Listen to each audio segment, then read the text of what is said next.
Ողջույն իմ շատ սիրելի հետևորդներ, այսօր խոսելու ենք ֆիտոդիզայնի կարևոր պահերից մեկի պատշգամբների ձևավորման մասին։ Գիտեք, ես իմ էությամբ նախանց մարդ չեմ, բայց որ լինում եմ այլ քաղաքներում եւ տեսնում եմ շատ գեղեցիկ ճաշակով եւ գրագետ ձևավորված պատշգամբներ, որը յուրահատուկ տեսք է տալիս քաղաքին, միշտ նախանց եմ ապրում, իսկ ինչու այդպես չվարվեր նաեւ մեր քաղաքում։ Պատշգամբի ձևավորման համար բավականին կանոններ կան, դրանք շատ պարզ են, ես ցանկանում եմ այսօր խոսել դրանց մասին եւ զուգահեռ ցույց տալ ձեզ տարբերակներ, ինչպես կարելի է նույնիսկ սուղ միջոցներով ունենալ գեղեցիկ պատշգամբ, որտեղ կարելի է մի բաժակ սուրճ վայելել եւ ունենալ բնության մի փոքրիկ հատվածը։ Այս բոլորը նկարահանված են Իտալիայում եւ տեսնում եք յուրաքանչյուր ճարտարապետության համապատասխան արված են պատշգամբների ձևավորումները։ Երբ իտալուհիներից մեկը, որը հետո ինչպես պարզվեց մանկավարժ էր, մեզ հրավիրեց, տեսա որ նկարահանում ենք, հարցրեց, իմացա որ Հայաստանից ենք, մեզ սիրով հրավիրեց նաեւ իր տերասան, որը մեծ պենթհաուս էր, բավականին այդպես սոլիդ չափերով, եւ ցուցադրեց իր բոլոր բույսերը, իսկ դրանք անցնում են 500-ից եւ պատկերացնում եք Տիկին Վանդան գիտեր բոլորի անունները, գիտեր բոլորի խնամքի ձևերը եւ ասեմ ավելին, նույնիսկ հիշում էր թե որ բույսը որտեղից է ձեռք բերել եւ քանի տարեկան է։ Այստեղ դուք տեսնում եք ցիկասներ, որոնք Հայաստանի պայմաններում աճում են սենյակային, սենյակի ներսում, իսկ տեսեք այնտեղ նույնիսկ ձմռանը ներս բերելու կարիք չկա եւ հրաշալի տեսք են տալիս ամբողջ տերասին։ Այն գուրգուրանքը, այն հոգատարությունը, որ իտալացիները զգում են բույսերի նկատմամբ, ես կուզեի վարակիչ լիներ նաեւ մեզ, որովհետեւ ստեղծում են մի փոքրիկ դրախտ, նույնիսկ փոքրիկ պատշգամբներում, որտեղ բնությունը, փոքրիկ կենդանիներ, այստեղ տեսնում եք իրենց գրան այդ թութակներ կային նաեւ, նապաստակ էին պահում, ստեղծում են բնության եւ մարդու հրաշալի կապ։ Սիրելիներս, չմտածեք, որ պատշգամբի ձևավորման համար շատ մեծ ծախսեր են պետք։ Հիմա մենք կվերադառնանք Հայաստան, ես ձեզ ցույց կտամ այն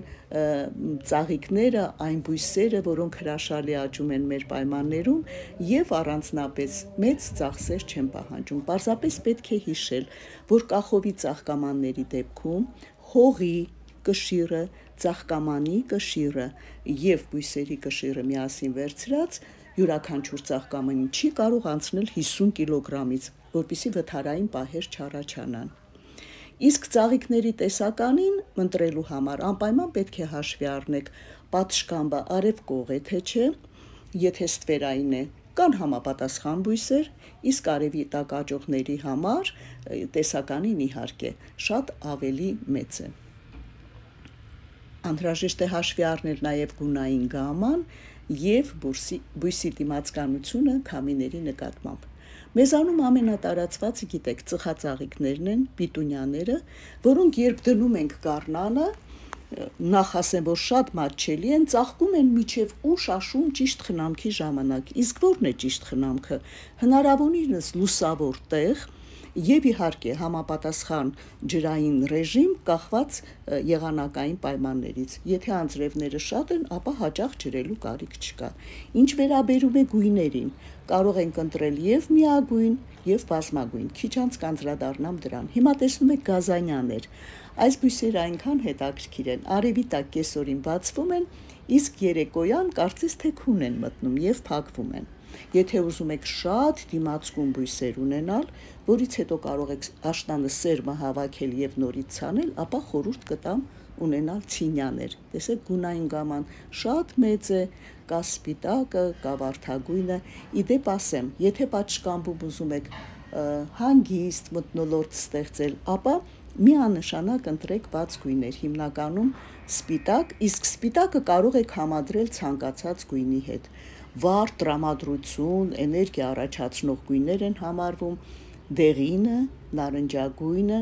Այստեղ տեսնում եք տագետեսներ, որոնք իդեպ շատ օգտակար բույսեր են, ունեն նաև բազմաթիվ բուժիչ հատկություններ եւ բացի այդ սերմերը կամ իրենք են ինքնուրույն շպրտում եւ հաջորդ տարին աճում, կամ դուք կարող եք հավաքել։ Ինչ վերաբերում է վարդերին, ապա վարդերը միանշանակ ամենատարածված եւ ամենաքիչ խնամք պահանջող բույսեր են ոչ միայն պարտեզների համար, այլև պատշգամբների։ Կարող եք ընտրել կամ մինիատյուրային վարդեր, կամ վարդի ծառեր, ինչպես հիմա տեսնում եք, իսկ որոշակի պատեր ծածկելու համար կարող եք ընտրել մագլցող վարդեր։ Դուք տեսնում եք հիմա բարբրիսները, իհարկե միայն ծաղկային ձևավորումներով կարող է մի փոքր շատ վառվռուն լինել պատշգամբը, կարող եք զուգահեռ օգտագործել նաև թփեր որոշակի, բարբրիսն է, այնտեղ վերեսկլետ կարող է լինել, սամշիտ կարող է լինել, դա ես թողնում եմ ձեր ճաշակին։ Վարդերը առանձնապես մեծ խնամք չեն պահանջում, պարզապես ուշադիր պիտի լինեք, որ ժամանակին սրսկեք լվիճների դեմ։ Հիմա կասեք, եթե մեր պատշգամբը արևոտ չէ, ապա կան հրաշալի տեսականի բեգոնյաների, բալզամինի, իմպատենսը եւ իհարկե երկար ծաղկող, գիտեք, մենք հաղորդում ունենք արդեն դրա մասին, դրախտավարդերն են, գորտենզիաները, որոնք նույնպես սիրում են լույս, բայց արևի ուղիղ ընկնող ճառագայթներ չեն սիրում, իսկ եթե ցանկանում եք զուգակցել դրանք թփային բաների հետ, ապա միանշանակ խորհուրդ կտամ ունենալ խոստաներ։ Այսքանը սիրելիներս, կարծում եմ մի փոքր օգնեցի ձեզ,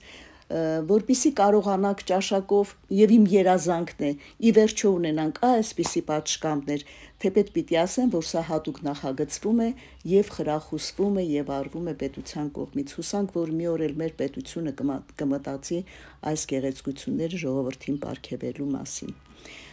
Մի հարց էլ, եթե դուք հաճախակի բացակայում եք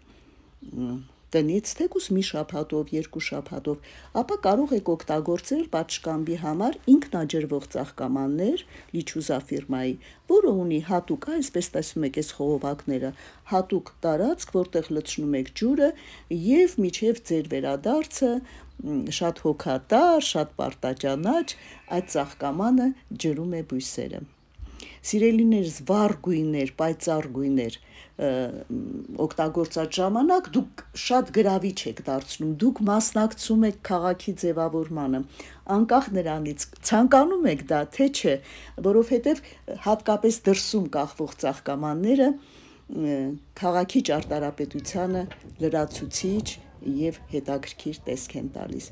Իսկ գաղափարները այնքան շատ են, կարող եք օգտվել եւ տեսանյութից, եւ համացանցից, իսկ մենք շուտով կհանդիպենք եւ կանդրադառնանք բույսերի մասին եւս մեկ շատ հետաքրքիր հաղորդմանը, որը նույնպես նկարահանել եմ արտերկրում։ Ես ուզում եմ այս մշակույթները մի քիչ հասանելի լինի մեզ, մի քիչ ժողովուրդը ոգևորվի,